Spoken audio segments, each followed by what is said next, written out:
Yo, what's going on, everybody? This is Pacific Tombs. Today I'm bringing you guys a 60-12 on Nuketown. This could have been a better game for me, but certain things didn't go my way. A guy joined session and killed me a couple times, and bad blackouts hit detection. That kid got panic knifed. But moving on, let me go ahead and talk about this story. So today I'm going to be talking about the time that I almost broke my back. Now, this story that I'm about to tell you guys happened when I was a small child, but I still feel the effects of it today, and I still have the scar from it. So being a child that grew up in the suburbs of Atlanta, Georgia, I was one kid who watched a lot of television. And at the time, I watched a lot of Nickelodeon. And if you guys watched Nickelodeon when you were younger, you would know that there was a show that came on called Rocket Power. Rocket Power was basically a show of some kids out in California who, BMX bikes, skateboarded, surfed. And I was really fascinated by that, and I love the fact that they had, BMX bikes, and they could do all these little tricks, and I thought that I would be able to emulate those in Atlanta. And basically where I live is my house sits on a cul-de-sac. I'm the last one on the cul-de-sac, so I'm like in the dead middle. Then behind my house I have a forest, and then behind the forest there are power lines, and below the power lines the county where I live clears out all of the brush and the debris that builds up every year in between the power lines. And this year they decided to come through, and they came through with bulldozers because there were a lot of boulders, and there were a lot of rocks that they needed to clear out. So they came in, moved all the rocks and everything, and it basically looked like a BMX place. It's like they put slab down on the floor, they put everything out there, and I was thinking, maybe I should go back there with my bike and some of my friends, and we can, we can do some of these tricks and stuff. Now, seeing as the fact that I was 10 years old, I had no idea how to build a ramp of any sort. My idea of a ramp was taking 2 cinder blocks and then putting a slab of wood on top of them and then jumping off of that. Now, the problem was before, maybe 2-3 weeks before, the thing in the canyon that I have behind my house, I built a ramp, and a friend of mine went down the ramp, was going about 20 miles an hour on his bike, jumped the ramp, slammed into the front of my house, and broke his arm. Now, seeing as the fact that my friend broke his arm, I thought that, I was okay, that, I'm not doing exactly what he was doing. I won't be going 20 miles an hour, and I'll just be dropping in. Well, that didn't exactly happen the way that I had planned it.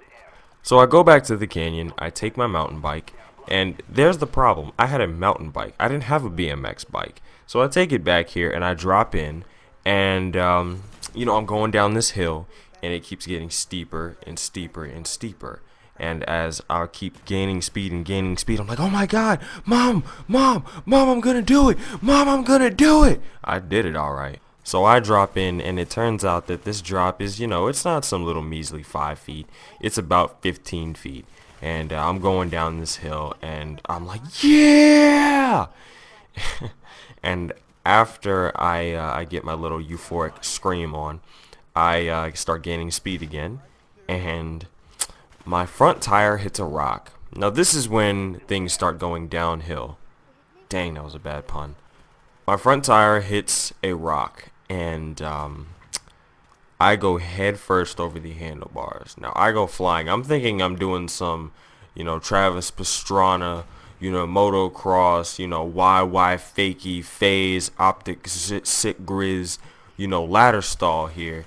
No, I am in some serious danger, because the way I flipped, there is a bed of rocks in front of my bike, and I just so happened to cartwheel over my handlebars, and I slam my back onto the bed of rock.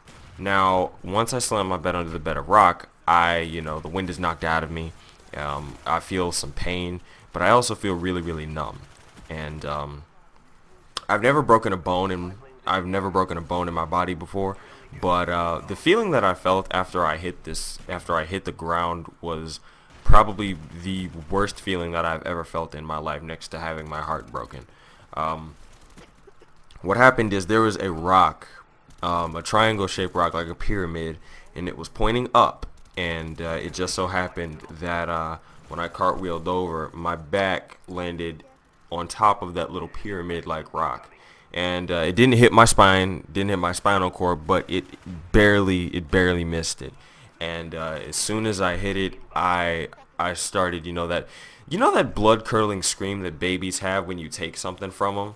Yeah, I had one of those moments, and all of a sudden, like, you see people coming from out of nowhere. I mean, I'm back here with like two of my friends, and then you see like five people show up asking, "Who in the world just screamed like that?" And they see me on the ground, and I'm like, "I can't feel my back. I can't feel my back." So one of my homeboys literally picks me up and carries me on his back all the way up to my house, back up to my mom's, and she takes me to the nurse. Takes not the nurse. She takes me to the hospital, and they say that I'm fine, but I was dangerously close to breaking something. And the miracle is I still have the scar. I still feel it every now and then, but my point is, TV made a serious impression on my life as a kid. I mean, between Rocket Power and motocross and all of this other stuff that I watched as a kid, it's a miracle that I'm actually alive now. Like, I remember one time I actually cut a friend of mine off. We were riding bikes, and he hit my back tire. I went flying and he went flying. He scraped most of the skin off of his face. But I hope you guys enjoyed the story. That's it. I'm Toom. I'm out. Deuces.